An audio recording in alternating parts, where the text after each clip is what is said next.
Bismillah. Assalamualaikum warahmatullahi wabarakatuh. Alhamdulillahi rabbil alamin. Wassalatu wassalamu ala nabiyyina Muhammadin sallallahu alaihi wasallam.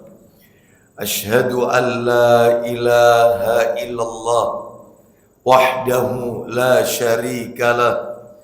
Wa ashhadu anna Muhammadan abduhu wa rasuluh.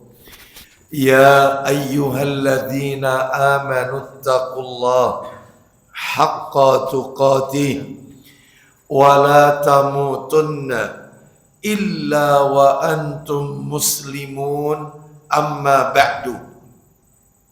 Fa inna asdaqal hadisi kitabullah wa khairal hadi hadi Muhammadin sallallahu alaihi wasallam, wa syarral umuri muhdatsatuha wa kullu muhdatsatin bid'ah wa kullu bid'atin dhalalah wa kullu dhalalatin finnar.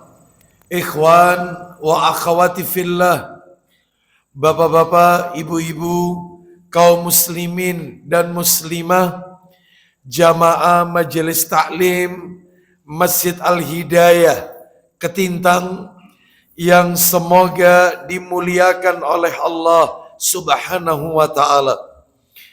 Tidak ada kata yang patut kita ucapkan pada pagi hari ini 27 Sya'ban 1447 Hijriah, bertepatan dengan 15 Februari 2026 Masehi, melainkan rasa syukur kita kepada Allah Subhanahu wa ta'ala atas segala karunia nikmat yang telah Allah berikan kepada kita. Baik itu nikmat iman, nikmat Islam, nikmat diberikannya kita hidayah taufik, nikmat diberikannya kita kesehatan, dan yang tidak kalah pentingnya, yang harus kita syukuri adalah nikmat diberikannya kita kesempatan untuk thalabul ilmi, menuntut ilmu. Semoga niat kita, langkah kaki perjalanan kita menuju rumah Allah ini, semuanya tercatat di sisi Allah sebagai pemberat timbangan amal kebajikan kita kelak di yaumil qiyamah. Bapak Ibu sekalian, rahimani wa rahimakumullah. Pagi hari ini kita akan melanjutkan materi kita pada 2 bulan yang lalu ya. Terakhir pertemuan kita di bulan Desember 2025. Di bulan Januari kita uzur dan kita dipertemukan kembali di bulan ini, yaitu Februari. Menurut catatan saya, terakhir kajian kita di bulan Februari, kita masih membahas kitab 62 amalan pembuka pintu surga. 62 amalan pembuka pintu surga. Menukil dari sebuah kitab yang berjudul Mujibatul Jannah fi Daw'is Sunnah, yang diterjemahkan dengan terjemahan bebas 62 amalan pembuka pintu surga. Dan kita sudah masuk amalan yang nomor 13 dan 12 dan 13. Nomor 12 dan 13. Bagi Bapak Ibu yang bawa bukunya, itu ada di halaman 46 sampai 49. 46 sampai halaman 49. Baik.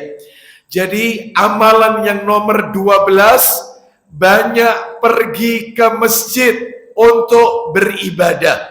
Maksudnya melangkahkan kaki ke masjid untuk beribadah. Itu nomor 12 amalannya.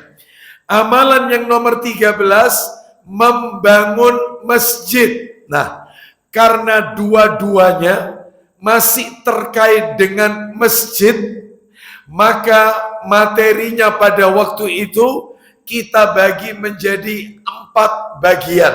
Ya, betul ya. 4 bagian. Yang pertama yang kita bahas adalah yang pertama, keutamaan masjid. Betul. Itu nomor 1 itu.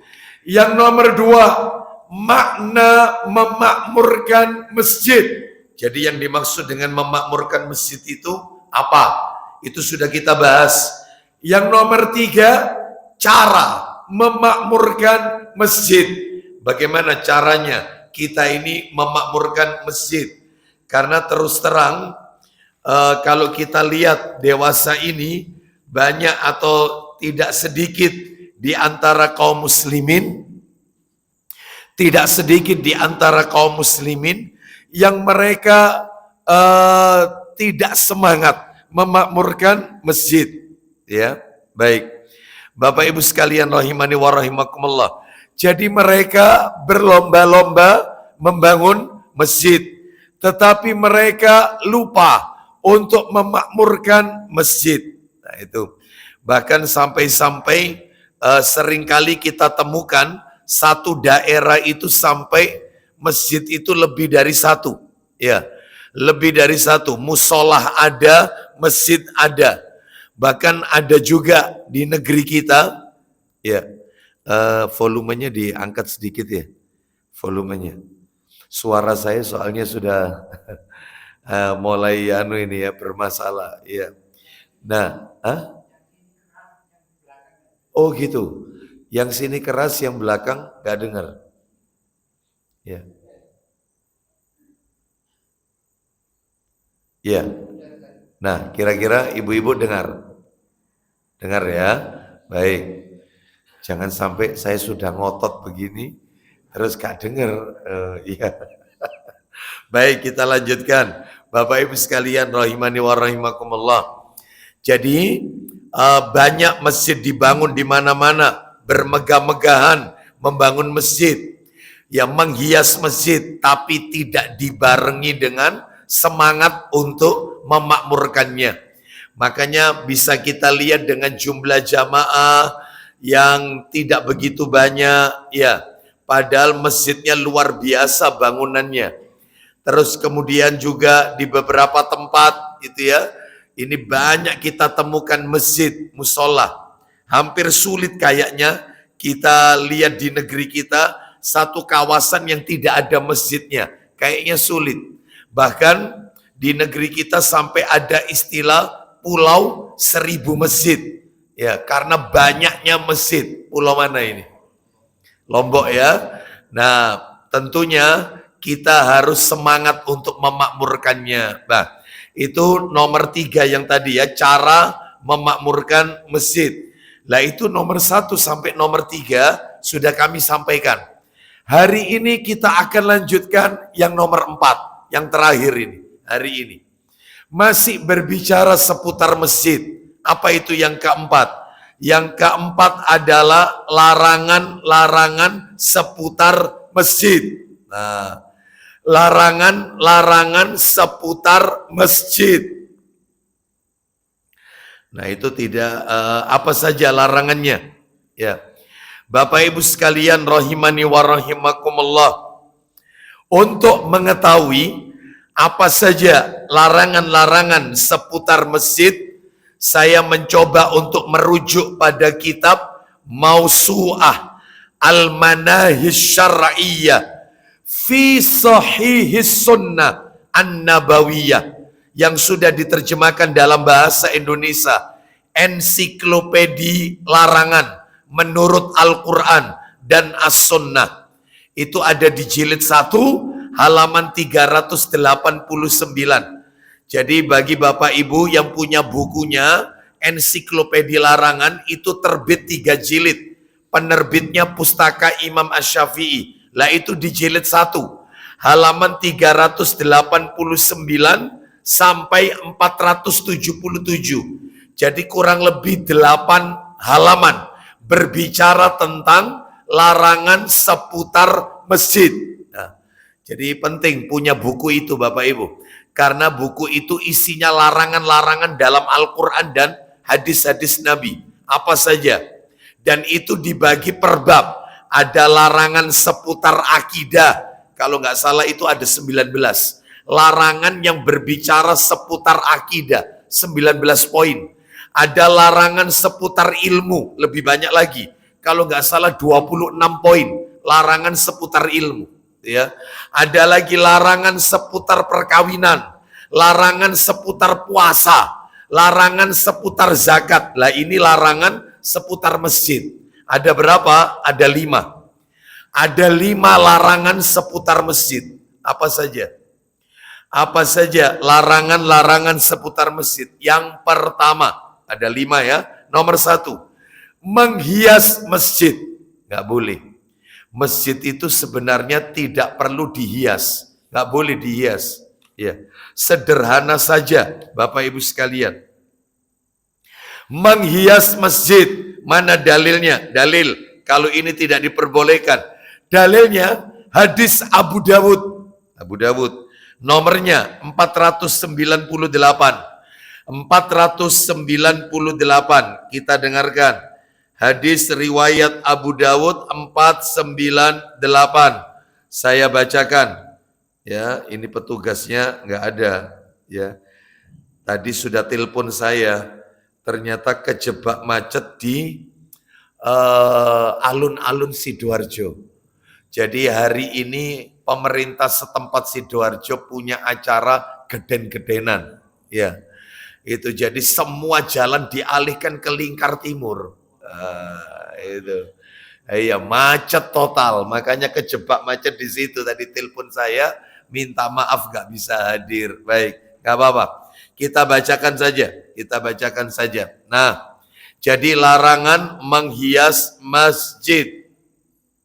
Ya, nah ini kita lihat dalilnya adalah yaitu Abu Dawud nomor berapa tadi? Ya. 498. Ya. Saya bacakan saja. Nah ini kita lihat dari Abu Sa'id bin Abi Sa'id radhiyallahu an, dia berkata, Rasulullah sallallahu alaihi wasallam beliau bersabda, kita dengarkan. Nabi bersabda, "Idza zawwaqtum masajidakum wa hallaitum masahifakum faddimaru alaikum." Loh, jelas sekali ancamannya. Seandainya kalian sudah mulai sibuk memperindah masjid. Jadi kalian kalau sudah sibuk memperindah masjid, menghias masjid dan menghiasi mushaf kalian, ya, maka kebinasaan akan menimpa kalian. Ini ya, kebinasaan akan menimpa kalian. Makanya membangun masjid tidak perlu sampai dihias. Contohnya dihias, jadi pernak-perniknya banyak. Bagaimana dengan Masjid Nabawi, Ustaz? Masjidil Haram. Bukankah itu ornamen-ornamennya, ya, tulisan-tulisan Arabnya di lampu-lampu, ya, di dinding-dinding masjid. Bukankah rame itu, Ustaz? Warna-warni, jelasnya. Warna-warni, ada yang warna hitam, ada yang ornamen-ornamen Mesir, ya, ada yang macam-macam. Bagaimana seperti ini? Tentunya yang seperti ini tidak terlepas dari nasihat para ulama. Yang jelas para ulama sudah mengingkarinya. Namun tentunya ini karena otoritas ulil amri setempat, ya mau tidak mau sudah. ya. Sebenarnya kalau di zaman Nabi itu sederhana, hanya pelepah kurma atapnya, sederhana. Dan ketika di zaman sahabat cuman dimodifikasi lantainya. Awalnya lantainya tanah, lalu kemudian di apa itu ya istilahnya, seperti dirabat itu diapakan? Dipelester atau apa? Nah seperti itulah, seperti itu. Nah sekarang sudah mulai ada keramik, ada granit, ada marmer dan seterusnya ya. Jadi sebenarnya sederhana saja, tidak perlu kemudian terlalu diperindah. Belum lagi nanti membuat kubah. Nah, ya. Sebenarnya yang syar'i itu Bapak Ibu bukan kubah, menara. Menara itu yang syar'i. Jadi masjid itu kalau bisa nggak pakai kubah. Jadi biasa saja. Menara itu syiar Islam, menara. Kalau kubah tidak. Lah Masjid Nabawi Ustadz kan ada kubahnya. Nah, coba dilihat betul-betul. Kubahnya itu untuk menandakan itu makamnya Nabi. Makanya warnanya hijau. Adapun keseluruhan nggak ada kubah. Nggak ada kubah. Ya cuman ini, apa ini? Menara. Menara. Termasuk Masjidil Haram. Menara. Menara. Memang ada di rooftop itu, lantai rooftop, itu yang paling atas, itu kubah kecil-kecil. Ya, seperti itu. Wallahu a'lam bishawab ya. Jadi yang syiar Islam itu menara, bukan kubah. Sehingga banyak di antara kaum muslimin untuk kubah saja sampai menelan, yaitu sampai miliaran rupiah. Nah, itu ya. Baik, jadi seandainya kalian sudah mulai sibuk memperindah masjid dan menghias mushaf, Bapak Ibu tahu maksudnya menghias mushaf? Bapak Ibu lihat Al-Quran berwarna-warni, maka itu sebenarnya nggak boleh itu ya, nggak boleh. Contohnya ini ya, ada versi Quran itu nanti bacaan idgham warnanya hijau, ya, bacaan ikhfa warnanya merah, gitu ya. Bacaan lagi misalnya tajwid yang lain warna apa? Ustadz, itu maksudnya untuk mempermudah supaya kita kalau baca Al-Quran itu bacaannya benar sesuai dengan hukum-hukum bacaan tajwid ya. Maka Bapak Ibu sekalian semestinya itu diletakkan pada catatan tersendiri saja. Makanya panjenengan coret-coret dalam Al-Quran itu nggak boleh. Misalnya nih kita buka Al-Quran, lalu ayat yang disampaikan Ustadz itu surat apa, ayat berapa, kok bagus ini artinya, Anda kasih garis bawah, seret, atau stabilo, seret, gak boleh itu, gak boleh. Tidak boleh ada coret-coret di dalam Al-Quran, tidak boleh ada tulisan lain. Ya, seperti itu. Terus dikasih keterangan. Ini maknanya adalah pelajaran yang bisa diambil. Satu, Allah mengharamkan, dikasih keterangan, catatan, footnote kecil dalam Al-Quran. Gak boleh. Gak boleh. Lebih baik buku yang lain saja ditulis. Biarkan dia tetap apa adanya. Nah, itu ya. Makanya ini nggak diperbolehkan. Jadi yang polos saja sebenarnya. Ya, Ustadz saya sudah terlanjur punya, ya nggak masalah. Ya, nggak masalah. Apakah harus dibuang? Nggak usah. Boleh dibaca, boleh. Cuma Nabi memberikan ancaman, kalau kalian sudah menghias mushaf kalian, maka kebinasaan akan menimpa kalian. Ya, seperti itu. Makanya mushaf Quran, mushaf yang ada di rak Masjid Nabawi itu nggak ada warna-warninya, nggak ada warna-warninya. Hanya covernya aja warna hijau, isinya dibuka ya biasa, seperti itu. Ada yang agak besar, ada yang tipis, ada kertasnya agak tebal. Hanya itu aja yang membedakan. Nah itu ya. Tetapi di dalamnya nggak ada warna-warni hukum bacaan ini warnanya apa, nggak ada. Karena memang itulah yang benar seperti itu. Saya bacakan lagi dalil yang lain. Dalil yang lain di dalam kitab Silsilah Hadis Sahih. Silsilah Hadis Sahih. Ya. Silsilah Hadis Sahih. Nomornya 649. Dari Anas bin Malik radhiyallahu an, dia berkata, Rasulullah sallallahu alaihi wasallam bersabda, "Inna min amaratis sa'ah." Antut takhadal masajidu turuqan. Artinya, sesungguhnya di antara tanda-tanda kiamat. Nah ini, kiamat itu sudah semakin dekat apabila masjid-masjid itu dijadikan sebagai jalan-jalan. Masjid itu cuma dijadikan sebagai rekreasi wisata, jalan-jalan.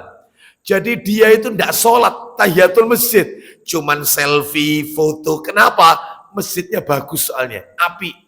Ya, masjidnya, ornamennya, ya, apalagi di situ ada apa ini, kiswahnya. Oh ya, kiswah Ka'bahnya, pingin foto selfie. Hanya sekedar itu. Jadi parkir, masuk masjid, foto-fotoan. Hanya sekedar jalan-jalan.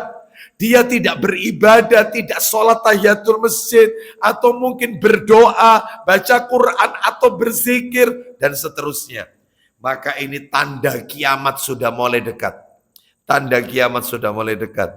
Banyak masjid yang seperti ini. Ya, jadi besar-besaran, mewah-mewahan, ya, ternyata tidak dibarengi dengan semangat untuk memakmurkan masjid. Nah, itu ya.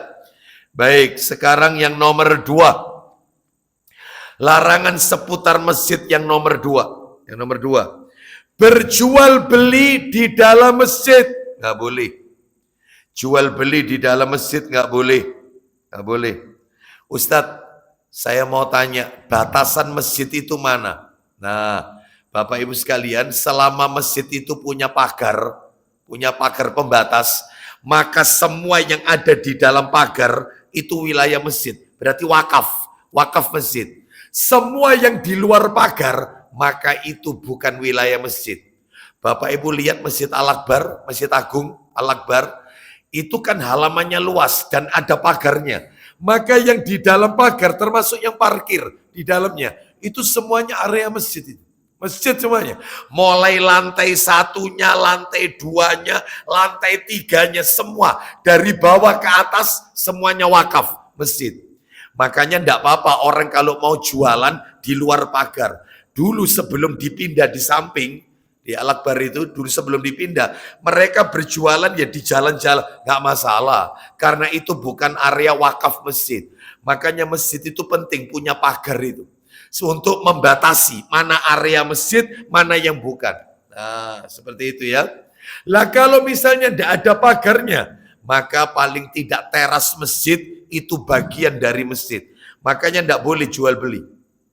Ya, lah ini tidak. Ya, memasukkan di keranjang Shopee itu malam harinya. Jadi masukkan barang di keranjang Shopee itu malam. Besoknya check out-nya di dalam masjid, sama dengan jual beli, sama. Nggak boleh, check out-nya dalam masjid. Ustadz nggak di dalam masjid, di parkiran. Saya mau tanya, itu masuk wilayah masjid tidak? Ya masuk, nggak boleh. Berarti harus di luar parkiran, di luar pagar. Nah, itu ya. Ustadz, masjidnya mengadakan daurah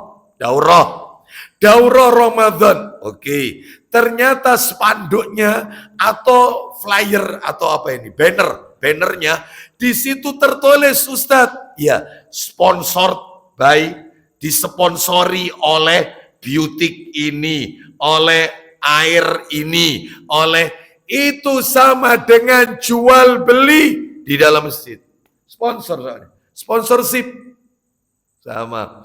Ustadz di dalam masjid bagi-bagi brosur umroh, sama, jual beli.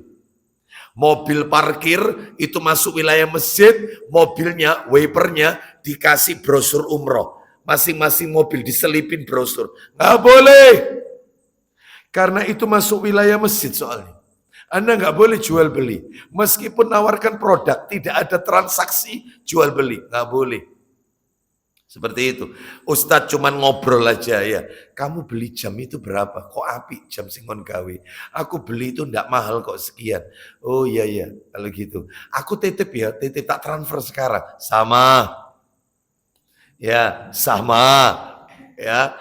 Makanya mohon maaf ini. Saya kan berulang kali. Ya, ini sudah bagus ini ya. Kadang-kadang air mineral di meja Ustadz itu bermerek, ada mereknya, tulisannya. Itu kalau misalnya ditampakkan sama dengan jual beli, sama dengan sponsor ini. Makanya lebih baik ditutup. Nah, seperti ini, ditutup. Ya. Atau kemudian kalau itu ada plastiknya yang menutupi airnya, itu dipotong aja plastiknya. Jadi seperti tidak ada mereknya. Nah, bisa dipahami di sini ya, hati-hati. Ustadz, ya, ternyata ustadz penceramanya, bajunya ada mereknya. Ya, ya apa Ustadz? Jelas itu tulisannya. Ya apa? Apakah itu sama dengan berjual beli? Jawabannya adalah kalau ustadznya itu dari awal niatnya dia ingin memasarkan produk itu dan dia dapat royalti, maka sama dengan jual beli di dalam masjid. Lawang ustadznya pakai baju itu dia nggak dapat royalti. Ya dia memang punyanya itu ya dipakai. Tidak ingin berjual beli. Ya enggak apa-apa. Enggak apa-apa. Faham sampai di sini. Sebab ada ustadz itu memakai kostum tertentu. Ya. Karena supaya jamaah ini, kok habisin di kayak ustadz itu. Mereknya apa? Semakin banyak yang beli, dia dapat royalti. Ah, itu jual beli termasuk. Ya. Kita lanjutkan. Saya enggak kok, enggak. Saya tidak memasarkan produk beauty tertentu, enggak kok ya. Bebas ya. Jadi mana dalilnya kalau tidak boleh berjual beli di dalam masjid? Dalilnya adalah Sahih Targhib wa Tarhib jilid 1. Saya bacakan aja ya. Sahih Targhib wa Tarhib jilid 1. Nomornya 291. 291. Saya bacakan. Sahih Targhib wa Tarhib nomor 291. Ya. Di mana Rasulullah sallallahu alaihi wasallam beliau bersabda, bersumber dari Abu Hurairah radhiyallahu anhu, dia berkata, Nabi sallallahu alaihi wasallam beliau bersabda, Sahih Targhib wa Tarhib nomor 291. Nabi bersabda, "Idza ra'aitum man yabi'u au yabta'u fil masjid faqulu la arbahallahu tijaratak." Artinya, apabila kalian melihat orang yang menjual atau membeli di masjid, maka katakan kepada si penjual sama si pembelinya. Katakan, semoga Allah tidak menjadikan perdaganganmu berkah. Semoga tidak ada berkah perdagangan. Katakan, Nabi yang nyuruh ini. Ya, seperti itu. Nah ini terus kemudian Nabi melanjutkan sabdanya, wa idza ra'aitum ma yanshudu dhallatan faqulu. Apabila kalian melihat orang mencari barang yang hilang di dalam masjid, maka katakan kepada orang itu, la raddallahu alaik, semoga Allah tidak mengembalikan barang itu kepadamu. Ya. Jadi nggak boleh jual beli di dalam masjid ini, tidak diperbolehkan. Ustadz, ada sekolahan Ustadz, sekolahan Islam. Dia ini ngadakan bazar Ustadz, bazar. Lah bazarnya itu diletakkan di area halaman masjid. Maksudnya sang guru ini untuk mendidik siswa-siswinya, murid-muridnya, bagaimana berjual beli itu yang benar dan seterusnya. Ya, apalagi yang dijual itu adalah buah karya tangan mereka sendiri supaya diajari jiwa entrepreneur, berbisnis. Ya apa yang benar? Tapi di halaman masjid sama saja nggak boleh. Jangan. Ya, jangan. Ustadz, uangnya pakai uang kereweng, Ustadz. Tahu uang kereweng? Ya, jadi sudah pernah ke Pasar Keramat, daerah Pacet? Oh, belum pernah ya? Itu di daerah Pacet ada namanya Pasar Keramat. Nah, itu belinya nggak pakai uang. Jadi uang rupiah ditukarkan uang kereweng, uang zaman dulu. Yang dari kayu atau apa itu, nanti beli apa itu. Nah, itu viral itu. Iya. Nah, saya ditanya, gimana Ustadz hukumnya jual beli kayak gini nih Ustadz? Ya, insya Allah lain kesempatan aja ya, jangan sekarang ya. Ya, karena ditukerinya bukan pakai uang, ditukerinya dengan yang senilai dengan itu, gitu ya. Baik.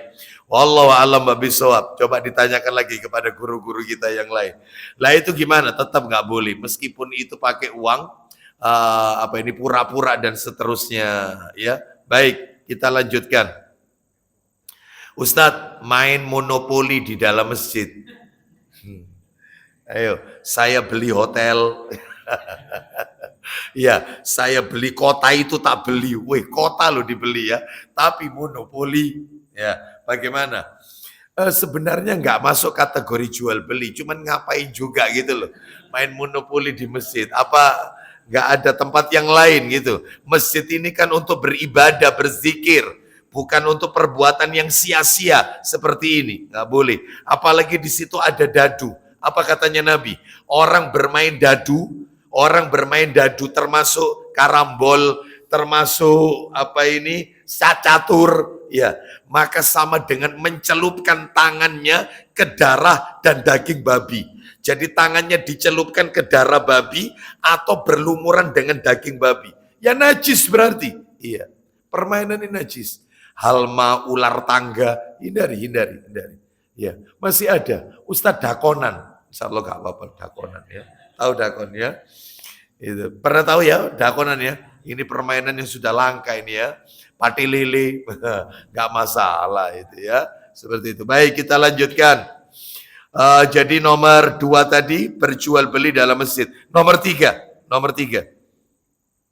Yang nomor 3 adalah mencari barang yang hilang di dalam masjid. Gak boleh.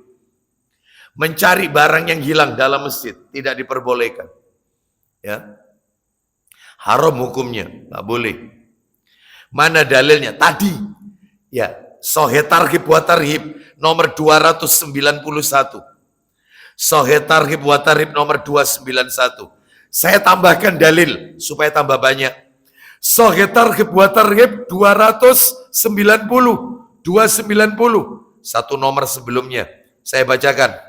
Dari Abu Hurairah radhiyallahu an, dia berkata, Rasulullah sallallahu alaihi wasallam bersabda, "Man sami'a rajulan yanshudu dhallatan fil masjid falyaqul la raddahallahu alaika fa innal masajida lam tubna lihadza." Artinya, barang siapa mendengar seseorang mencari barang yang hilang di dalam masjid, maka hendaklah dia berkata, semoga Allah tidak mengembalikannya kepadamu, karena masjid tidak dibangun untuk itu.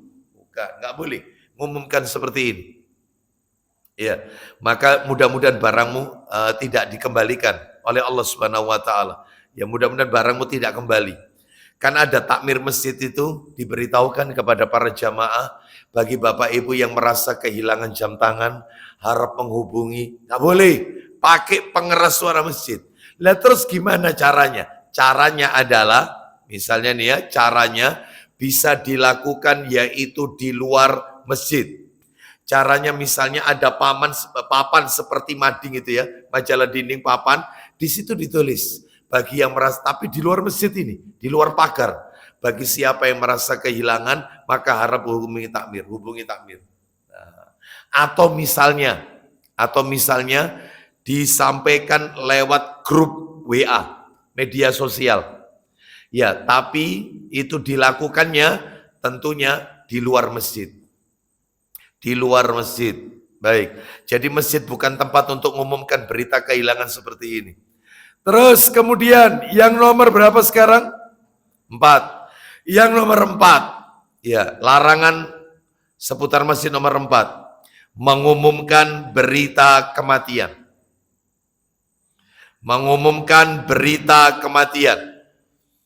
Assalamualaikum warahmatullahi wabarakatuh.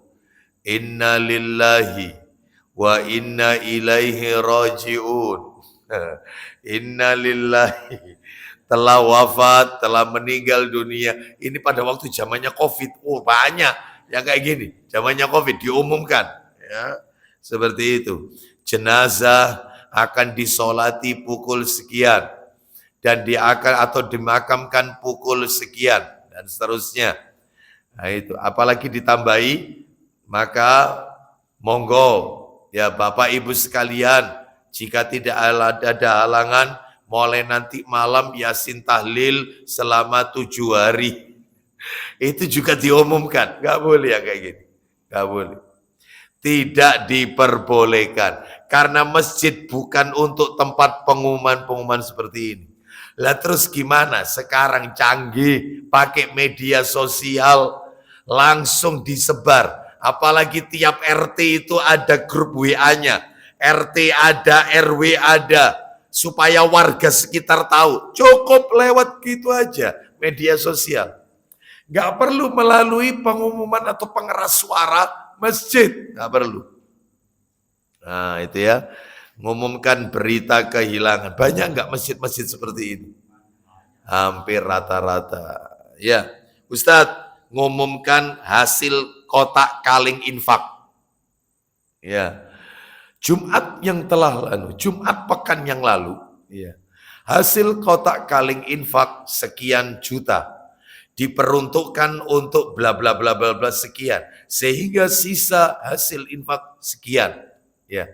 Diharap para jamaah sekalian membantu dan seterusnya. Gimana ini Ustaz? Maka yang seperti ini nggak ada tuntunannya, cukup diletakkan di papan saja sebagai bentuk amanah pertanggungjawaban. Jadi hasil kotak infak sekian dipakai untuk begini ini, sisanya sekian, saldo kas masjid sekian. Hanya itu aja, nggak usah diumumkan. Nah itu ya, baik. Kadang-kadang pengumumannya lebih panjang daripada khutbahnya. Umumnya lebih panjang. Iya. Sebelum sholat Jumat dimulai, ada beberapa maklumat yang akan kami sampaikan dari takmir masjid. 1. Hadirilah pengajian atau kajian hari Jumat, hari Sabtu, hari Ahad, macam-macam. 2. Hasil kotak kaling infak. 3. Ya, dimohon para jamaah untuk maju merapatkan shaf. 4. Panjang. Nah ini sebenarnya tidak perlu ya, sebenarnya tidak perlu. Baik, kita lanjutkan. Lah itu dalilnya di mana? Itu fatwa di antara para ulama. Tidak boleh mengumumkan berita kematian. Sekarang nomor berapa? Larangan seputar masjid? 5. Yang kelima adalah yang tidak boleh ini, larangan seputar masjid. Menjadikan kuburan sebagai masjid. Nggak boleh. Menjadikan kuburan sebagai masjid. Ya. Menjadikan kuburan sebagai masjid. Apa ini maksudnya? Menjadikan kuburan sebagai masjid. Maknanya, menjadikan kuburan sebagai masjid ini, maknanya ada 3 maknanya. 1. Sholat menghadap kubur, nggak boleh. Sholat di depannya kuburan, nggak boleh. Itu yang dimaksud dengan menjadikan kuburan sebagai masjid. Itu makna pertama. Sholat menghadap kubur, nggak boleh. Lah kalau di Masjid Nabawi ya apa Ustadz? Kasusnya beda. Kasusnya beda, nggak bisa. Nggak bisa. Disamakan, yaitu Masjid Nabawi. Kenapa? Karena dari awal antara rumah Nabi dengan Masjid Nabawi itu sudah ada space, ada jarak. Ya, ada jarak. Sedangkan Nabi pernah bersabda, setiap Nabi dan Rasul yang wafat, maka dia dikubur di mana dia meninggal. Beda dengan kita. Kita meninggal di rumah sakit, ya tetap dikubur di pemakaman Islam. Kita meninggal di rumah, ya dikuburkan di pemakaman Islam. Kalau Nabi dan Rasul tidak, di mana dia meninggal, di situ dikubur. Lah Nabi meninggal di dalam kamar beliau bersama Aisyah radhiyallahu anha. Maka Nabi dikuburkan di dalam kamar itu. Lah terus Abu Bakar dan Umar, sebelum Abu Bakar radhiyallahu anhu wafat, berwasiat, makamkan aku, kuburkan aku di samping kekasihku. Yang waktu itu rumah Nabi dengan Masjid Nabawi ada jarak, space, gak jadi satu. Umar bin Khattab radhiyallahu anhu juga berpesan, kuburkan aku di samping kekasihku dan sahabat setiaku, Abu Bakar. Kekasihku Rasulullah, sahabat setia Abu Bakar. Namun kuburannya itu Bapak Ibu sekalian, jadi ini misalnya itu kan berderet. Awal yang pertama itu makam Nabi, ya, kuburan Nabi. Terus di samping Nabi itu Abu Bakar. Lah Abu Bakar itu, kepala Abu Bakar tidak sejajar dengan kepala Rasulullah, enggak. Tetapi kepalanya Abu Bakar itu sejajar dengan pundaknya Rasul. Jadi agak turun dikit, agak turun. Jadi ini Rasulullah, lalu Abu Bakar agak turun. Ya, Umar bin Khattab kuburannya tidak sejajar dengan kepalanya Abu Bakar, tetapi sejajar dengan pundaknya Abu Bakar, turun lagi. Jadi semakin gitu ya, paham ya? Jadi itu kuburannya. Nah, pada saat di zaman Utsman bin Affan radhiyallahu anhu, sedikit ada pelebaran. Lebih ada lagi yang lebih panu lagi di zaman-zaman khalifah berikutnya. Maka karena pelebarannya itu tidak ke belakang tapi menyamping, maka masuklah kubur Nabi dalam area masjid. Berarti dari awal tidak ada unsur kesengajaan. Itu pun ditentang keras oleh para sahabat waktu itu. Ditentang keras. Khalifah yang berkuasa waktu itu ditentang keras. Tapi yang namanya otoritas ulil amri, apa boleh buat sudah. Yang penting sampai sekarang pun juga demikian. Mau dipindah kubur Nabi nggak boleh. Karena Nabi di mana wafat, maka dia harus dimakamkan di situ. Itu nggak boleh dipindah. Terus kemudian yang kedua, kalau dipindah, maka fitnahnya lebih besar. Karena Nabi sallallahu alaihi wasallam pernah bersabda, para nabi dan rasul itu dikubur mereka dalam keadaan sholat. Itu hadisnya sahih. Lah sholatnya kayak apa? Apa seperti kita? Wallahu a'lam bishawab. Ini berita gaib. Nabi sendiri yang mengatakan. Riwayatnya sahih, disahihkan oleh Syekh Albani rahimahullah dalam kitab silsilah hadis as-sahihah. Nabi dan Rasul itu dikubur mereka dalam keadaan sholat.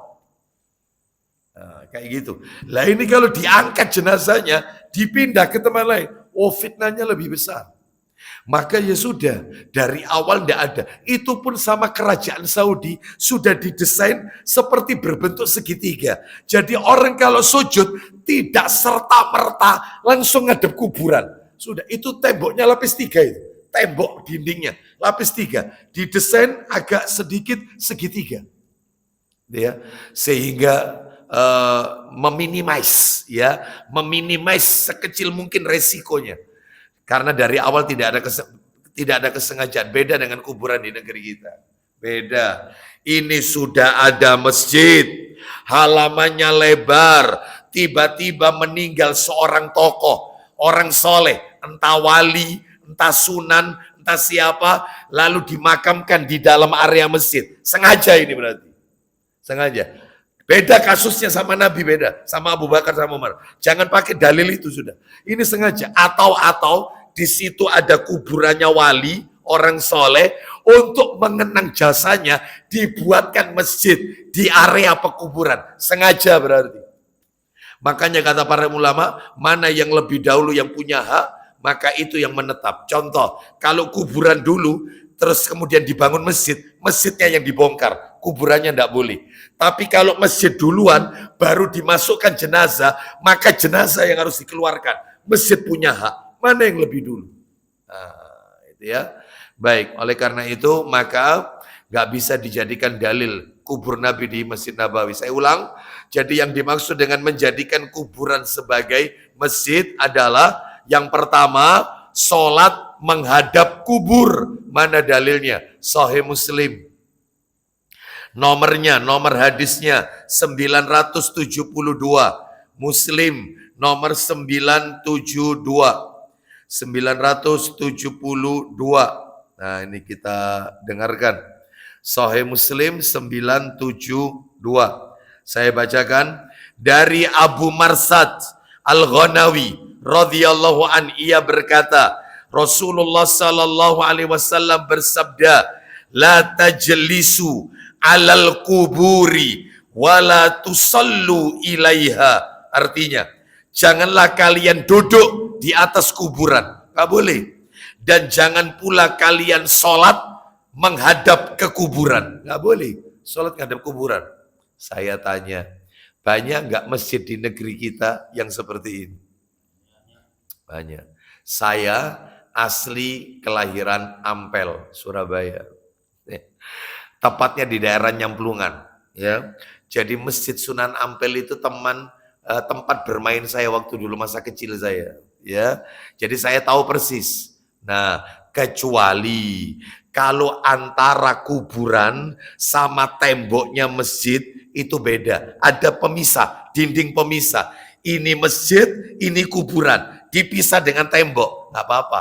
Tapi kalau itu satu area, entah kuburan di serambi masjid, entah kuburan ada di mihrab masjid depan atau di belakang masjid, maka kita nggak boleh sholat di masjid seperti ini. Cari masjid yang lain.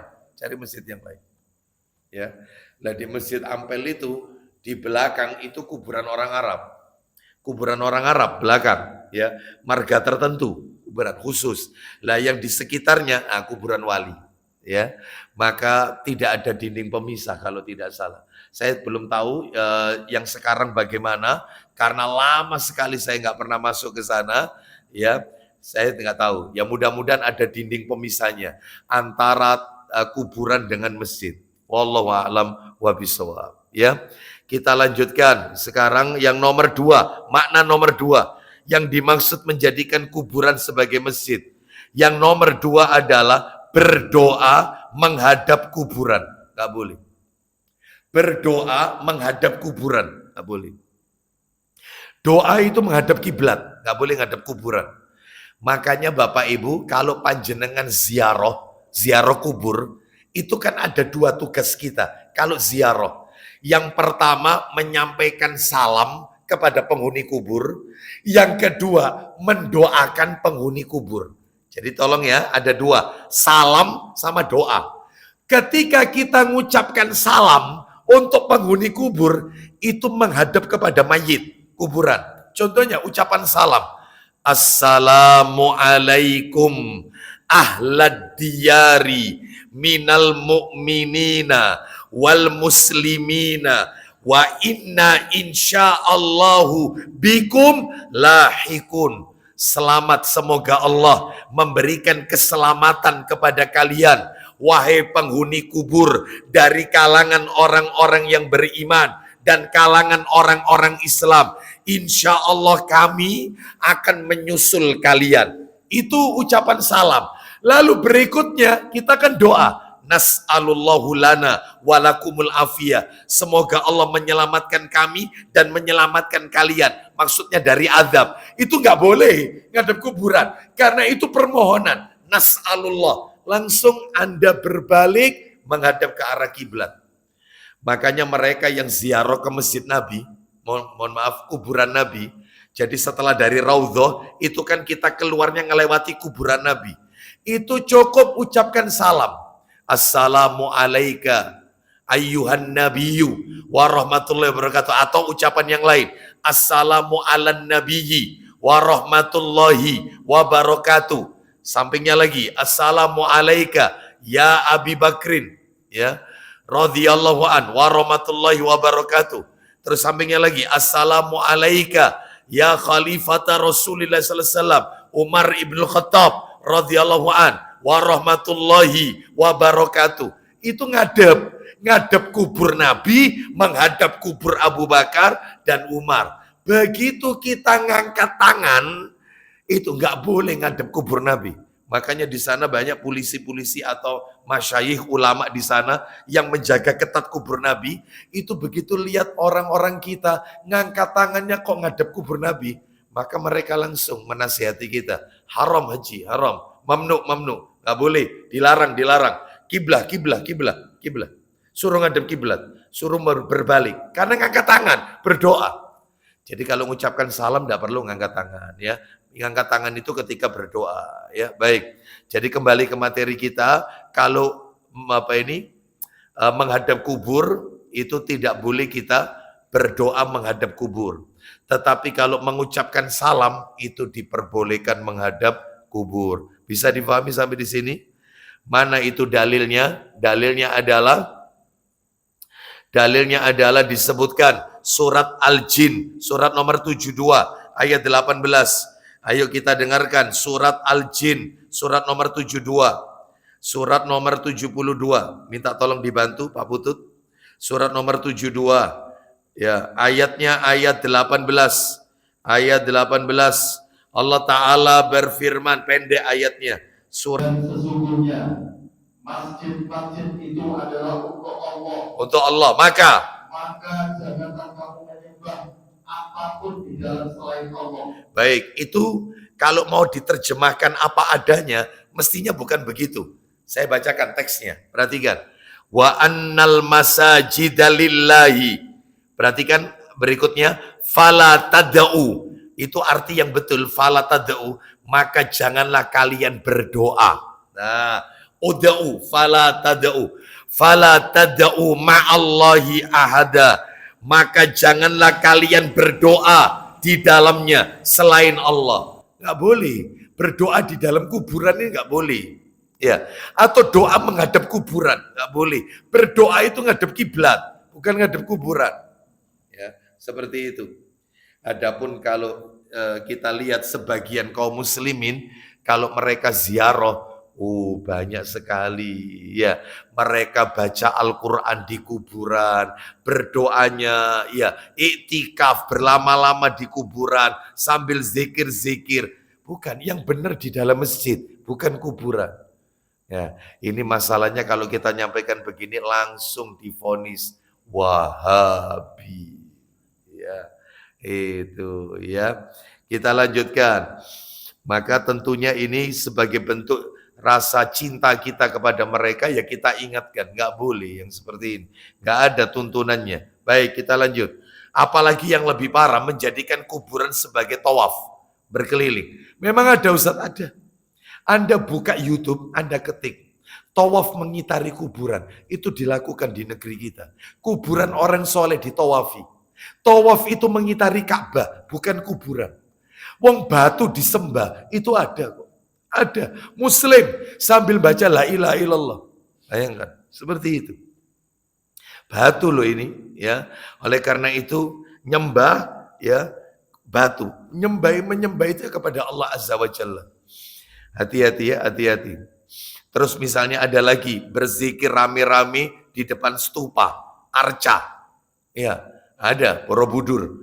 Mereka sengaja ke sana zikir di depan stupa, depan patung-patung itu. La ilaha illallah. Apa maksudnya? Apa maksudnya? Seperti itu. Gak ada perintah tuntunan seperti ini, ya. Hati-hati ya, hati-hati. Kita lanjutkan. Jadi itu nomor 2 maknanya. Nomor 3 adalah, nomor 3 yang dimaksud menjadikan kuburan sebagai masjid. Nomor 3, membangun masjid di atas kuburan atau menyengaja sholat di kuburan. Ini nggak boleh. Membangun masjid di atas kubur atau menyengaja sholat di kuburan. Ustadz, kalau sholat jenazah boleh? Boleh, nggak apa-apa. Karena sholat jenazah tidak ada rukuk, tidak ada sujud. Sholat jenazah itu cuma takbir 4 kali.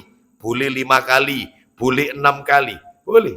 Ada riwayat takbir untuk sholat jenazah 6 kali. Boleh. Lu sisanya baca apa? Doa semuanya untuk mayit.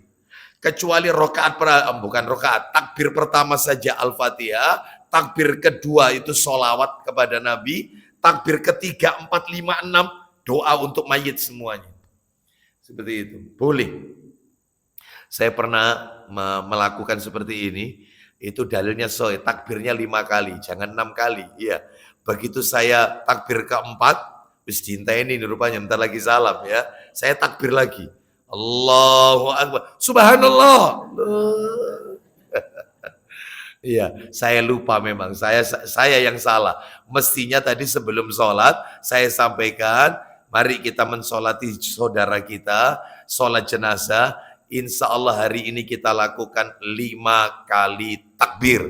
Mestinya diberitahu dulu, ya. Lah ini saya langsung, ya. Makanya semuanya subhanallah, ya. Seperti itu. Baik. Jadi boleh 5 kali, boleh 6 kali. Kita lanjut, mana dalilnya? Tidak boleh membangun masjid di atas kubur atau menyengaja sholat di kuburan, kecuali sholat jenazah. Ya. Ustadz, sholat jenazah itu yang paling utama di masjid apa di kuburan, Ustadz? Ayo. Jawabannya adalah sholat jenazah itu yang paling afdol adalah di lahan kosong yang ada di kuburan. Jadi mestinya kuburan itu, pemakaman itu ada satu area kosong yang itu dipakai untuk sholat jenazah. Jadi jenazah ditaruh di situ, di keranda itu, lalu mereka sholat menghadap ke arah kiblat, tinggal mayitnya saja dilihat. Kalau mayitnya laki-laki, maka imamnya sejajar dengan kepalanya mayit. Kalau mayitnya perempuan, maka imamnya sejajar dengan di bagian tengah wanita itu. Nah, boleh. Kan tidak ada rokok, tidak ada sujud, nggak apa-apa. Jadi bukan di masjid sebenarnya yang paling utama loh ya. Yang paling utama itu di lahan kosong yang ada di kuburan. Itu yang paling utama. Wallahu a'lam bishawab. Sekarang kita lanjutkan. Dalilnya adalah tidak boleh membangun masjid di atas kubur. Sahih Bukhari. Nomornya 427. Sahih Bukhari. Nomor 427. Ya, kita dengarkan. Dari Aisyah radhiyallahu anha, Ummul Mukminin. Beliau berkata, Ummu Habibah dan Ummu Salamah, berarti dua orang istri Nabi ini.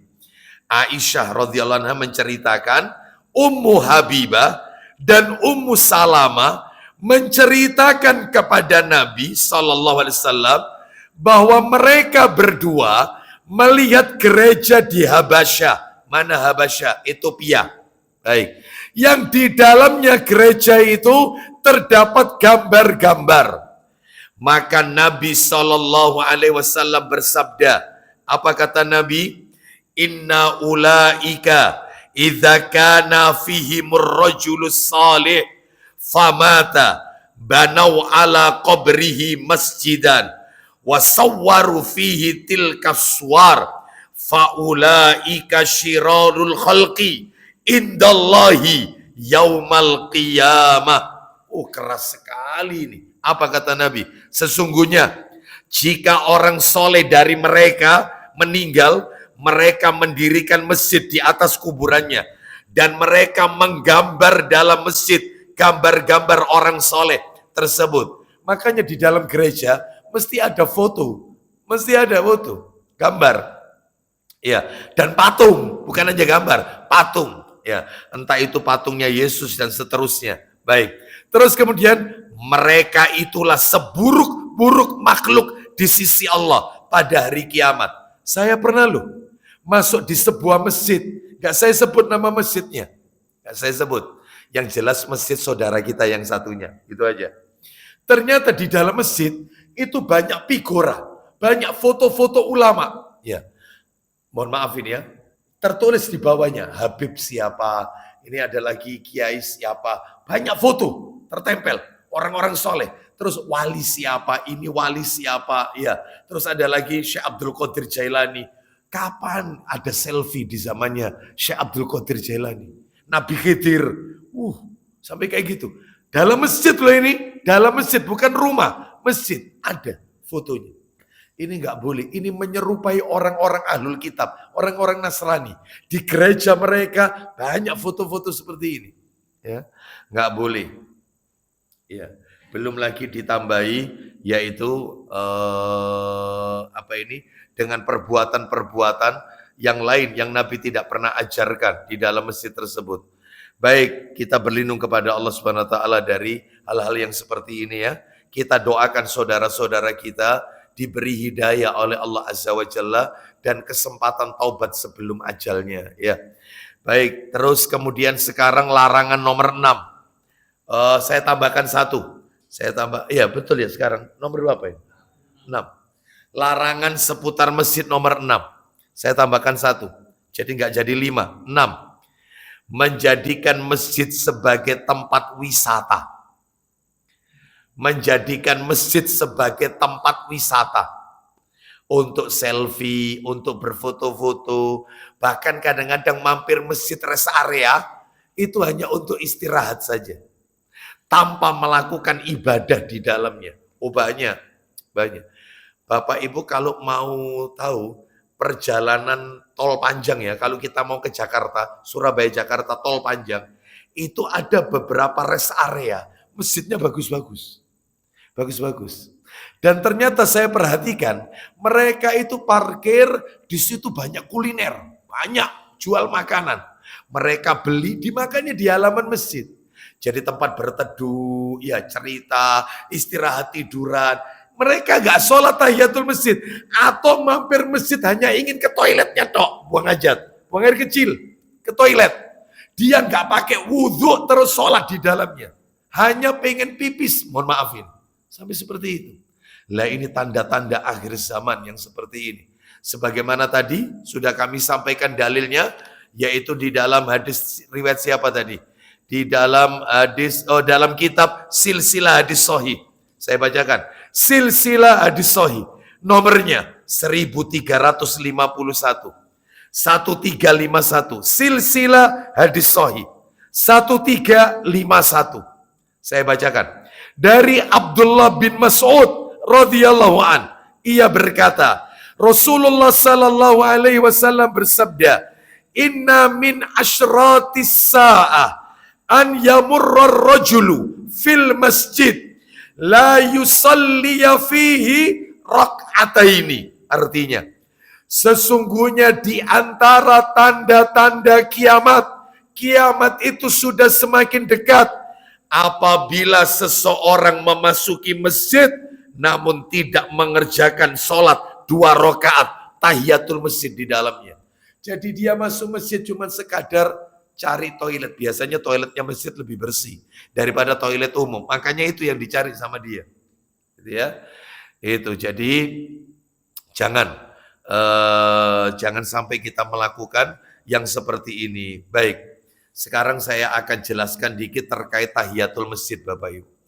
Bapak Ibu harus tahu, ada 3 orang yang dia tidak disunahkan mengerjakan sholat tahiyatul masjid. 3 orang. 3 orang yang kalau masuk masjid nggak perlu tahiyatul masjid. Hanya 3 orang. Diingat-ingat, hanya 3 orang. Yang kalau masuk masjid tidak perlu tahiyatul masjid. Nggak perlu. Yang pertama adalah, imam atau khotib sholat Jumat. Nggak perlu tahiyatul masjid. Karena apa? Karena sunnahnya imam sholat Jumat atau khotib Jumat. Itu begitu datang langsung naik mimbar. Langsung. Nabi itu nggak pernah keluar dari rumah untuk Jumatan ke Masjid Nabawi, lalu masuk masjid, sholat dulu tahiyatul masjid, sambil menunggu masuk waktu Jumat, lalu beliau naik mimbar. Nggak pernah. Bahkan ketika sholat-sholat yang lain juga begitu. Nabi keluar dari rumah, langsung menuju ke tempat imam. Langsung Nabi sampaikan, istawu, wala takhtalifu, sawu sufufakum. Rapat luruskan saf. Seperti itu. Jadi itu yang benar. Imam sholat, terutama sholat Jumat, khotib Jumat. Saya seringkali melakukan yang seperti ini mendapat teguran. Ya, jadi saya awalnya diingatkan, Ustadz, jangan lupa ya besok jadwal Ustadz khutbah Jumat, insya Allah. Duhur Ustadz 11.45, 11.45. Baik, insya Allah. Saya datang, ya, nyampe 11.35, kurang 10 menit. Itu kurang 15 menit sudah diteleponi di jalan. Ya ditelepon, tak biarkan aja, tak biarkan dulu. Ya. Begitu nyampe masjid, ya 11.35, telepon saya angkat. Ustadz sampai mana? Insya Allah saya segera, insya Allah. 11.45 kan? Iya Ustadz 11.45. Baik, tak mepetkan sama saya. Saya keluar dari mobil saya 11.40. 11.40, 42 atau 43-an lah. Pokoknya kurang 32 menit. Begitu saya masuk masjid, karena masjidnya besar, masuk masjid, timernya masjid bunyi, tit, berarti masuk. Langsung naik mimbar saya. Assalamualaikum warahmatullahi wabarakatuh. Duduk adzan. Setelah khutbah saya ditegur. Ustadz tadi tidak melakukan tahiyatul masjid. Iya. Kenapa Ustadz? Kan sunnah. Loh, kalau khotib Jumat tidak ada sunnah. Rasulullah itu nggak pernah Jumatan dari rumah berangkat masuk masjid, sholat dulu tahiyatul masjid, terus khutbah. Enggak, dari rumah masuk masjid langsung naik mimbar. Itu. Oh gitu, iya. Itu yang benar. Khotib loh, tapi Anda jangan niru, Anda bukan khotib. Ya. Ini khotib imam sholat Jumat. Itu dia nggak kena tahiyatul masjid. Ya, itu satu. Yang nomor dua, marbot masjid, nggak tahiyatul masjid. Lah kalau marbot setiap kali masuk masjid sholat, ya entek waktunya. Iya, ini marbot masjid, maka dia tidak tahiyatul masjid. Kan dia keluar masuk. Ya. Yang ketiga, masuk masjid saat iqomah dikumandangkan. Begitu masuk pas qomat, maka tidak ada tahiyatul masjid. Langsung ikut sholat berjamaah. Kalau saya sudah terlanjur Ustaz sholat, baru dapat 1 rakaat, ternyata iqomah. Rakaat kedua, Allahu Akbar, syahadu an la ilaha illallah. Ya apa ini Ustaz? Saya teruskan ataukah tidak? Jawabannya adalah, katanya para ulama, jika Anda merasa dengan meneruskan sholat Anda tidak ketinggalan takbiratul ikhramnya imam atau al-fatihahnya imam, Anda nggak ketinggalan, maka teruskan sholat Anda 1 rakaat yang kurang. Tapi kalau Anda merasa akan ketinggalan takbiratul ikhram atau al-fatihahnya imam, maka langsung batalkan, masuk ke shaf, sholat berjamaah. Nah, gitu ya. Wallahu a'lam bishawab. Sebenarnya masih ada satu lagi ini. Fatwa ulama, nambah satu lagi. Fatwa ulama. Apa itu? Yang tidak terkena tahiyatul masjid. Bagi mereka yang pertama kali masuk Masjidil Haram, nah, perlu tahiyatul masjid. Jadi panjenengan sekarang kan berangkat umroh. Mana dulu ini misalnya? Ke Madinah dulu kan? Madinah. Dari Madinah Anda kan berangkat ke Mekah pakai ikhram. Baik. Begitu Anda sampai di Masjidil Haram, ya, Masjidil Haram, kan Anda langsung tawaf, maka Anda tidak perlu tahiyatul masjid. Karena Anda masih melakukan tawaf kudum, tawaf kedatangan. Nggak perlu. Nanti setelah tawaf, setelah sa'i, lalu potong rambut tahallul, kan otomatis Anda nanti kan ke Masjidil Haram lagi. Lah itu nanti baru tahiyatul masjid. Jadi yang pertama kali tok ngincak, ya itu termasuk, ini bukan pertama kali umroh loh ya, bukan maksud saya. Jadi meskipun panjenengan yang sudah bolak-balik umroh, ya, kita misalnya bulan ini berangkat. Nanti ketika kita pakai baju ikhram masuk Masjidil Haram, maka Anda tidak perlu tahiyatul masjid. Langsung tawaf, sa'i, terus potong rambut. Setelah itu kan Anda pakai baju bebas. Lah, begitu Anda masuk ke Masjidil Haram, tahiyatul masjid. Cuman yang pertama saja. Karena Anda pakai ikhram. Nah, paham sampai di sini ya? Nah, itu tidak melakukan tahiyatul masjid. Laki perempuan? Iya, laki perempuan. Ya, baik. Tapi ada jamaah kita itu yang dia masuk Masjidil Haram, lalu kemudian sholat tahiyatul masjid. Nah, ini keliru ini ya, keliru. Nggak ada contoh dari Nabi SAW. Baik, Bapak Ibu sekalian rahimani wa rahimakumullah. Sholat tahiyatul masjid ini juga perlu diketahui, ini dikerjakan sebelum kita duduk. Sebelum kita duduk. Masuk masjid, langsung sholat. Ya, langsung sholat. Ustadz lupa. Masuk masjid langsung duduk. Duduk. Teman kita ngingatkan, antum sudah sholat. Astagfirullah. Kalau itu tidak terlalu lama, nggak apa-apa. Hanya baru saja duduk langsung kita berdiri, nggak apa-apa. Tapi kalau sudah terlalu lama, maka tidak perlu lagi tahiyatul masjid. Mana dalilnya? Dalilnya adalah disebutkan di dalam hadis. Riwayatnya Bapak Ibu sekalian, riwayat Muslim. Riwayat Muslim dalam Sahih Muslim. Nomornya ya 714. Sahih Muslim 714. Saya bacakan. Dari Abu Qatadah radhiyallahu an, ia berkata, Rasulullah sallallahu alaihi wasallam bersabda, "Idza dakhala ahadukumul masjida falyarka raq'ataini qabla an yajlis." Apabila kalian masuk masjid, sholatlah lebih dahulu 2 rakaat sebelum kalian duduk. Itu jelas sekali. Jadi sebelum duduk. Kalau sudah duduk terlalu lama, ya jangan tahiyatul masjid.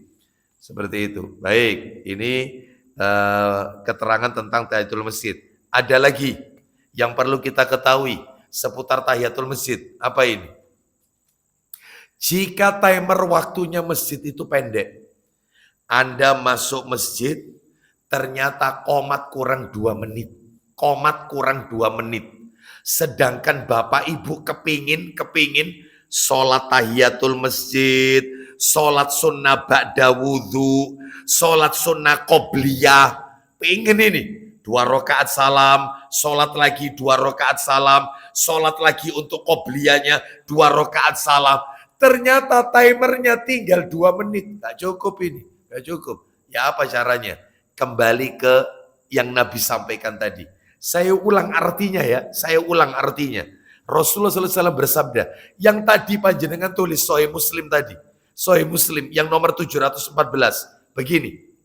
Apabila kamu masuk masjid. Pelan-pelan ya. Perhatikan kalimatnya. Apabila kalian masuk masjid, sholatlah lebih dahulu 2 rakaat sebelum kalian duduk. Pak, Bu, maaf. Nabi tidak pernah mengatakan, perhatikan, Nabi tidak pernah mengatakan, apabila kalian masuk masjid, maka sholatlah tahiyatul masjid lebih dahulu sebelum kalian duduk. Enggak. Nabi hanya mengatakan sholatlah 2 rakaat lebih dahulu sebelum kalian duduk. Jadi kalau timernya tinggal 2 menit, langsung aja sholat 2 rakaat. Loh iki sholat opo? Meliputi semuanya. Ya tahiyatul masjid, ya ba'da wudhu, ya qobliyah, semuanya itu sudah. Jadi nggak ada Nabi mengatakan sholatlah tahiyatul masjid. Nggak ada. Sholatlah 2 rakaat sebelum duduk. Kalau masuk masjid. Sehingga kita cukup sholat 2 rakaat. Ini sholat apa Ustadz? Yang mencakup semua sholat sebelum sholat fardu. Ya termasuk tahiyatul masjid, ya termasuk qobliyah, ya termasuk sholat sunnah ba'da wudhu, dan seterusnya. Mencakup semuanya. Ya, Ustadz kalau niatnya tak rapel semua itu boleh enggak? Boleh. Karena semuanya adalah sunnah. Nggak apa-apa ya. Jadi Bapak Ibu, memang yang betul, yang sempurna itu masing-masing 2 rakaat dulu salam, tahiyatul masjid, lalu 2 rakaat lagi salam, itu sholat sunnah ba'da wudhu, lalu sholat lagi 2 rakaat salam, itu untuk qobliyah, masing-masing 2 rakaat. Kalau waktunya cukup, lah ini kan tinggal 2 menit, nggak cukup 2 rakaat saja. Paham sampai di sini ya? Baik, terakhir tambahan tahiyatul masjid. Masuk masjid di hari Jumat pas adzan. Masuk masjid di hari Jumat pas adzan. Apa yang harus kita lakukan? Mendengarkan adzan dulu sampai selesai ataukah langsung tahiyatul masjid? Ya, maka jawabannya perlu diketahui, menjawab adzan itu hukumnya sunnah. Hayya 'alas shalah, la haula wala quwata illa billah. Itu hukumnya sunnah. Sedangkan mendengarkan khutbah hukumnya wajib. Hati-hati. Jangan sampai kita mengejar yang sunnah, meninggalkan yang wajib. Maksudnya banyak orang ketika masuk masjid pas adzan Jumat, mereka tidak langsung sholat tahiyatul masjid. Jadi dintaini sama dia. hayya 'alas shalah, la haula wala quwata illa billah, hayya 'alal falah, la haula wala, Allahu akbar, Allahu akbar, Allahu akbar, la ilaha illallah, la ilaha illallah. Masih baca doa dulu dia ini. Allahumma rabb hadhihi da'wati tammah alladzi wa'atta. Allahu akbar. Khotibnya ceramah. Innal hamdalillah nahmadu, dia ngejar yang sunnah, ninggalkan khutbah Jumat. Nggak boleh. Lah terus yang benar, meskipun adzan, Anda tetap sholat tahiyatul masjid. Sudah, Anda tetap sholat. Jadi begitu selesai sholat, Anda siap mendengarkan khutbah. Karena hukumnya wajib khutbah Jumat itu untuk diperhatikan. Beda dengan Idul Fitri, Idul Adha. Khutbah Idul Fitri, Idul Adha itu tidak wajib. Wong Nabi pernah mengatakan ketika di awal khutbah, bagi kalian yang memiliki urusan silakan boleh meninggalkan. Nabi mempersilakan. Jadi panjenengan habis sholat itu langsung pulang, nggak apa-apa, nggak dengarkan khutbah. Cuman kan eman, tidak ikut berdoa bersama-sama kaum muslimin. Ya, apalagi setelah khutbah rame-rame kita mungkin sesama laki-laki bersalaman tangan, ya, mengucapkan taqabbalallahu minna wa minkum, ya.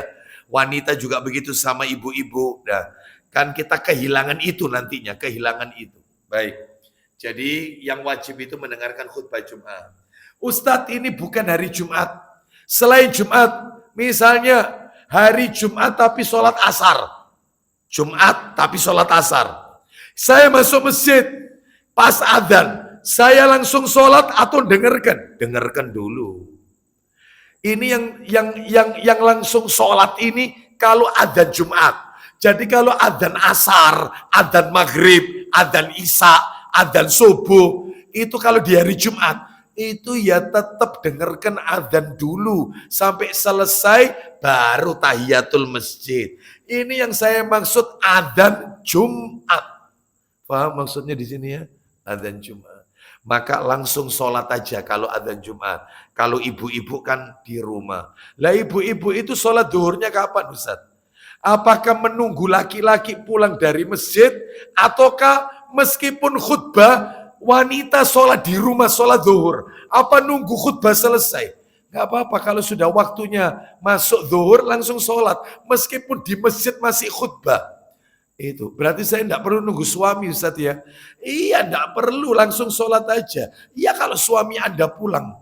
Iya. Lah kalau ke rumah istri satunya repot. Lah terus gak sholat andalaan. Itu loh. Lah terus kapan sholatnya? Itu ya. Makanya ini pentingnya itu ya. Pentingnya apa ini ya? Ya. Pentingnya paham masalah fikih. Itu loh, kok langsung difonis pentingnya poligami, gimana ya? Pentingnya memahami fikih. Ya, wallahu a'lam bishawab. Baik. Demikian Bapak Ibu sekalian. Jadi itulah materi kita tuntas terkait masalah masjid, yaitu nomor 12 dan nomor 13 ya. Dalam kitab 62 amalan pembuka pintu surga. Berarti nanti insya Allah kita akan masuk yang nomor 14, menjawab seruan muadzin. Lah ini materinya panjang sekali tentang adzan. Insya Allah nanti tak kasih fotokopian aja ya. Saya kirimkan fotokopian, nanti tinggal kita tulis apa-apa yang tidak ada di fotokopian tersebut terkait dengan adzan loh ya. Berarti bulan depan masih ada taklim, masih ada. Berarti 15 Maret ya.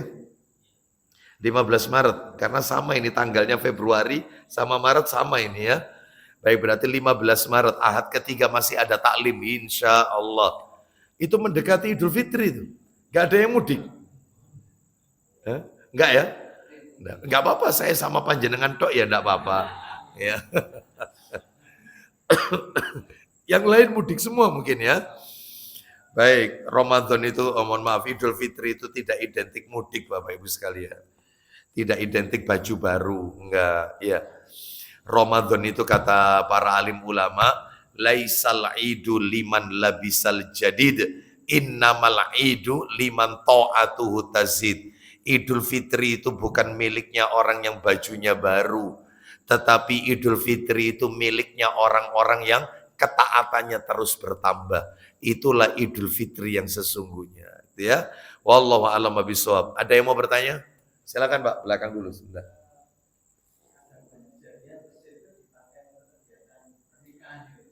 Nah, tadi mau saya sampaikan sebenarnya, ya. Seperti itu. Beliau bertanya, Barakallahu fiik. Bagaimana kalau ada masjid dipakai kegiatan untuk pernikahan, perkawinan, ya. Lantai atas perkawinan untuk khusus acara, ya. Tapi kalau Valentine tidak ada ya, tidak ada masjid, tidak ada, nggak ada. Nah, bagaimana ini? Maka yang seperti ini satu perlu dipahami ya, tolong diperhatikan nih. Menikah itu yang betul bukan di masjid. Rasul itu punya istri lebih dari 4. Bahkan disebutkan 11 istri Nabi ini. Nabi tidak pernah satu pun nikah di Masjidil Haram sama Masjid Nabawi. Gak ada. Padahal rumah Nabi dekat masjid. Ini masjid yang mulia ini. Ini masjid sentral seluruh dunia. Semuanya. Seluruh dunia ke Masjidil Haram, ke Masjid Nabawi. Tapi tidak ada Nabi menikahi Khadijah, menikahi Aisyah, menikahi Hafsah, Ummu Salamah, Ummu Habibah, Juwairiyah, Maimunah, Zainab binti Jaksi, Zainab binti Usaimah. Nggak ada itu di masjid. Jadi yang paling utama di rumah. Di rumah. Ustadz di hotel. Dalam hal ini ya tidak masalah. Cuman masalahnya kadang hotel ini banyak syubhatnya ya, kecuali gedung tertentu gitu ya, maka tidak masalah. Cuman yang afdol memang itu rumah. Lah undangannya banyak Ustadz, ya enggak apa-apa, gedung aja lebih baik gitu ya. Baik, itu nomor 1. Saya ingin menekankan nikah itu yang betul di rumah. Nikah, ijab kabul di rumah. Nanti perkara apa ini resepsinya di gedung nggak masalah ya. Baik, itu nomor 1. Yang nomor 2, selama acara perkawinan di dalam masjid itu tidak melanggar aturan syariat. Contohnya, tidak bercampur laki dan perempuan, ya, dipisah, terus menutup aurat. Saya pernah ini diundang di salah satu masjid, saya nggak sebut. Ya, saya nggak sebut nama masjidnya. Ternyata undangannya laki perempuan, memang laki perempuan. Ternyata ada relasi bisnis dan seterusnya, nggak pakai jilbab dan seterusnya. Loh, nggak boleh, ini kawasan berjilbab. Lah itu ya apalagi sudah. Nah, belum lagi pakaiannya sebagian auratnya terlihat, tidak sampai menutupi kaki yang paling bawah. Bayangkan, lah ini nggak boleh. Loh Ustadz kok tahu juga pas lewat di depan saya. Pas lewat, lah saya merem tiba saya. Ya apa ini lantai atas ya apa sama itu rezeki gimana, rezeki kok mengandung dosa ya. Ini soalnya pas lewat. Baik, kita lanjutkan. Terus belum lagi di dalamnya ada pelanggaran, ada musik. Meskipun itu nasyid, ini nggak boleh, tidak ada musik Islami, tidak ada. Nah belum lagi ditambah lagi mereka berteriak misalnya ketika pembagian door prize. Ya, ini masjid tidak boleh mengangkat suara. Umar bin Khattab radhiyallahu anhu pernah mau memukul seseorang lantaran dia mengangkat suara dalam masjid. Lah ini sampai kayak rebutan door prize teriak. Ada yang hadiahnya umroh, ada door prize-nya itu umroh. Oh saking senengnya teriak, wah teriak. Masjid ini nggak boleh. Lah itu kemungkarannya banyak seperti itu ya. Belum lagi ditambah yang lainnya. Misalnya lagi adalah mengotori masjid. Buang kotaknya, buang bekas air mineral atau es krim dan seterusnya. Itu kadang sembarangan. Ini masjid mulai lantai 1 sampai lantai 10 misalnya itu wakaf. Nggak boleh. Ya seperti itu ya. Oleh karena itu hati-hati, tolong ini dijaga betul ya. Wallahu alam wa bishawab. Sah-sah saja asalkan tidak ada larangan-larangan tadi. Gitu Pak ya. Baik. Silakan Mas.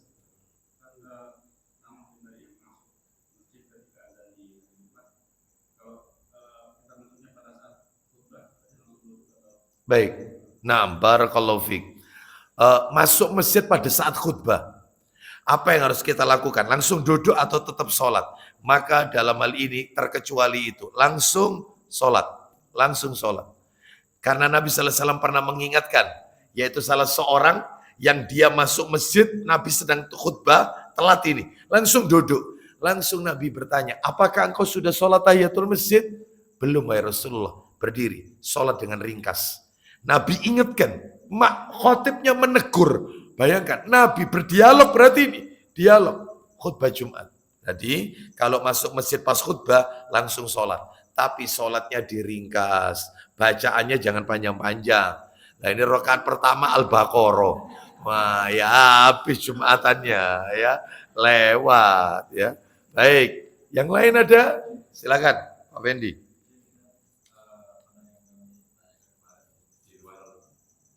Ya.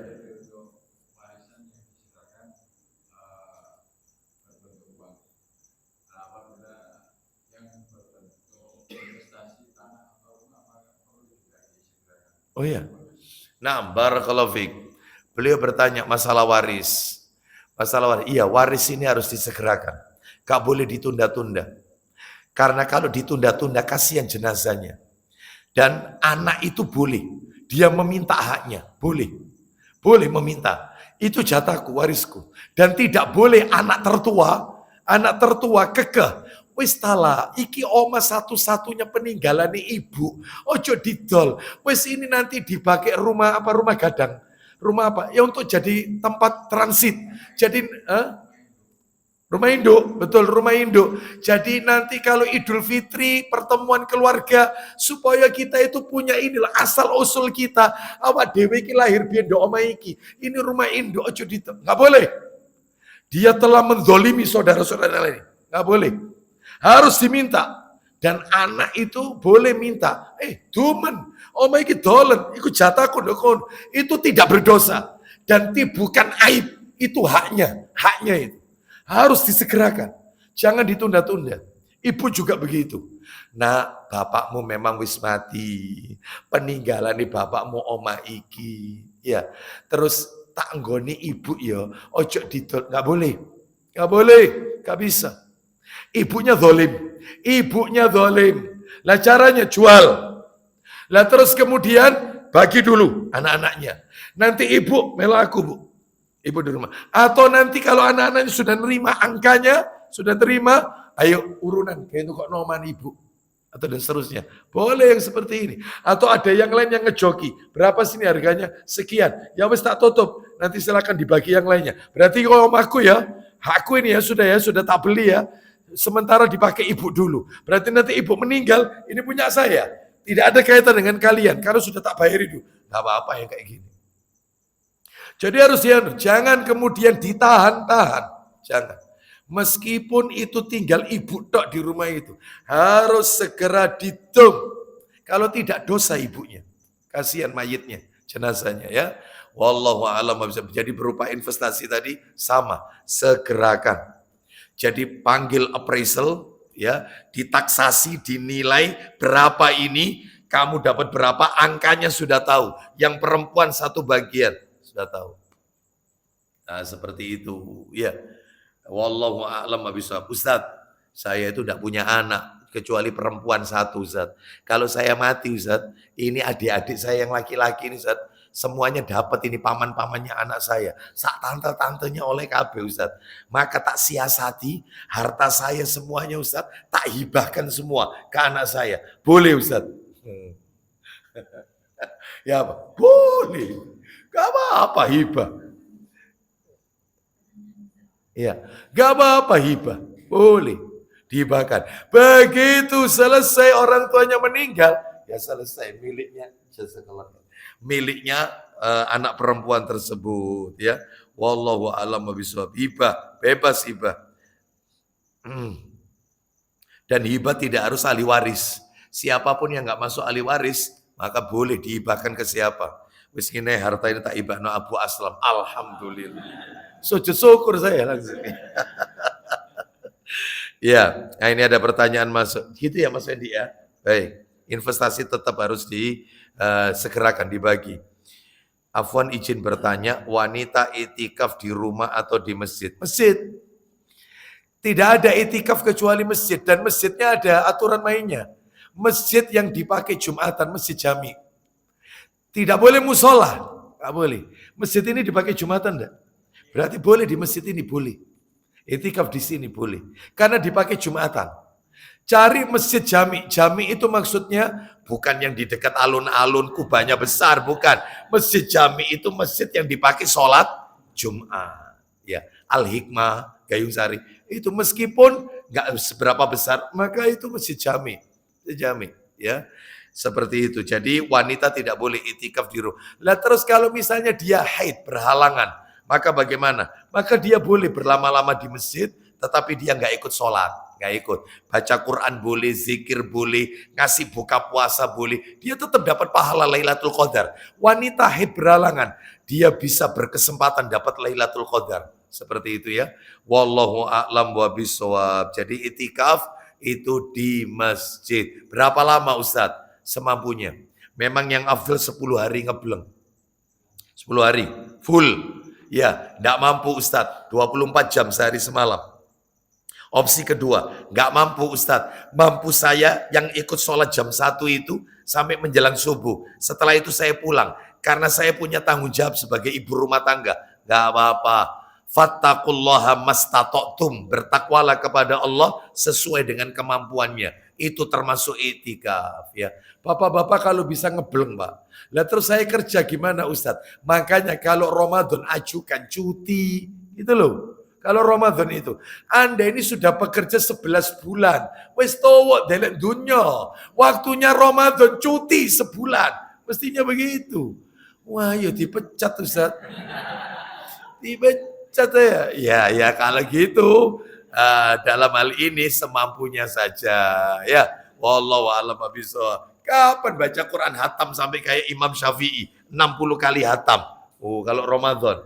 Utsman bin Affan 30 kali hatam. Nah, ayo kita alokasikan waktu kita fokus untuk ibadah. Wallahu a'lam bishawab. Demikian, Pak Butut terakhir Pak Butut. Ini binasaan yang dimaksud dalam Abdul 48 ini. Kalau mereka masjid itu. Iya. Baik. Barakallahu fiik. Beliau bertanya, orang yang menghias masjid tadi sama menghias mushaf Al-Quran, maka Nabi mengatakan Allah akan menurunkan kebinasaan bagi kalian. Lah, binasanya ini binasa dalam sisi apa? Maka katanya para alim ulama, hilangnya keberkahan. Berkah umurnya, berkah rezekinya, berkah anak keturunannya. Kehilangan itu di dunia. Belum nanti di akhirat. Ada lagi hukumannya. Jadi binasa yang dimaksud di dunia, kehilangan keberkahan. Tidak ada berkah. Nah, seperti itu ya. Wallahu a'lam wa bishawab. Sekarang coba lihat. Masjid digede-gede no. Masjid sampai miliaran. Luar biasa, indah, cantik sudah masjidnya. Ngadak no taklim di hotel. La ilaha illallah. Taklim itu ya di masjid. Jangan di hotel. Itu. Buat apa dirikan masjid? Makmurkan masjid ini. Sudah di hotel suruh bayar lagi. Ada tadi zaman Nabi taklim bayar ya. Seperti kecuali manasik umroh. Nah, itu beda. Terus pernikahan beda. Daurah khusus misalnya tentang apa? Sekolah pranikah. Nah, ini bolehlah karena tidak semua orang ya. Itu wallahu a'lam wa bishawab ya. Makanya ini termasuk tanda-tanda kiamat. Ya, hotel dirame-ramekan, gedung-gedung diramaikan, masjidnya sepi, tidak ada daurah. Allahu Akbar. Ya, baik. Demikian. Mudah-mudahan menjadi tambahan ilmu yang bermanfaat. Semoga Allah meridhoi amal ibadah kita. Semoga Allah mempertemukan kita dengan bulan Ramadan di tahun ini. Semoga Ramadan tahun ini bukanlah Ramadan yang terakhir bagi kita. Tetapi Allah masih memberikan kesempatan kepada kita untuk menikmati indahnya Lailatul Qadar di masa-masa yang akan datang. Kita akhiri wassallallahu ala nabiyyina wa ala alihi washabihi wasallam. Subhanakallahumma wa bihamdika asyhadu an la ilaha illa anta astaghfiruka wa atubu ilaik. Wa akhiru da'wana anil hamdulillahi rabbil alamin. Assalamualaikum warahmatullahi wabarakatuh.